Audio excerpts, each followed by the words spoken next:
بسم اللہ الرحمن الرحیم نحمدہ ونصلی علی رسولہ الکریم اما بعد۔ جناب چیئرمین صاحب، میں آپ کا شکریہ ادا کرتا ہوں۔ آج ایک مرتبہ پھر ایوان میں بڑھتی ہوئی دہشت گردی کے متعلق بحث ہو رہی ہے۔ سمجھ نہیں آ رہا کہ ہم یہاں ایوان میں دہشت گردی کے واقعات اور اس کے اثرات پر بحث کرتے رہیں گے یا کوئی معاملے کا حل بھی سامنے آئے گا۔ جناب چیئرمین صاحب، دہشت گردی کے خلاف اقدامات کا مینڈیٹ بنیادی طور پر حکومت کے پاس ہوتا ہے اور حکومت ہمیشہ پارلیمنٹ کو آن بورڈ لیتی ہے، لیکن جس طرح مجھ سے پہلے فاضل ممبران نے ذکر کیا کہ مذاکرات میں یا کسی بھی حل کی طرف جانے سے پہلے پارلیمنٹ کو اعتماد میں نہیں لیا گیا۔ میرے خیال میں ہمیشہ ہماری حکومت کا وتیرہ یہ رہا ہے کہ وہ اپنے آئینی پارلیمنٹ سے مشورے کے بجائے اپنے عقل کو بنیاد بنا کر اقدامات کرتی رہتی ہے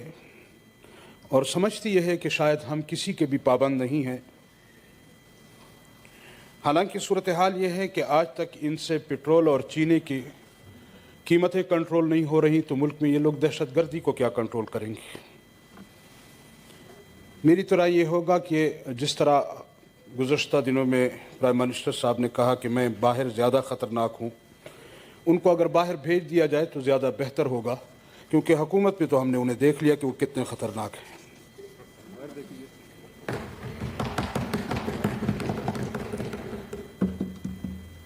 میں ایک گزارش کروں کہ دہشت گردی ملک میں ایک ناسور بن چکی ہے اور تقریباً ہر طرف سے دہشت گردی ہو رہی ہے،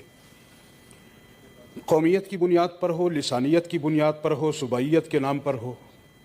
دہشت گردی ہوتی رہتی ہے۔ لیکن جب یہاں ایک نظام بنایا گیا،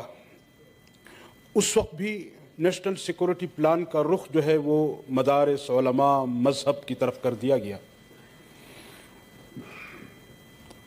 اور یہاں پر ہم سنتے تھے بعض ہمارے اکابرین پارلیمنٹ سے کہ ملک میں دہشت گردی کی اصل وجہ جو ہے وہ مذہب ہے، مدارس ہیں، علماء کرام ہیں۔ لیکن میں آپ حضرات کی خدمت میں یہ گزارش کروں کہ یقیناً دہشت گردی سے ہر طبقہ متاثر ہوا ہے، اور جہاں ہمارے ملک کے دوسرے طبقات اس سے متاثر ہوئے ہیں، وہاں علماء کرام بھی اس سے متاثر ہوئے۔ میں ذکر کروں، یہاں ہمارے پارلیمنٹ کے سینٹ کے ممبر تھے، ہمارے انتہائی محترم ڈاکٹر خالد محمود سومرو صاحب، جو دہشت گردی کے نظر ہوئے، شہید کیا گیا، مسجد میں شہید کیا گیا۔ آج ان کے قاتل گرفتار بھی ہو چکے ہیں، اقرار جرم بھی کر چکے ہیں، لیکن مسلسل عدالت جو ہے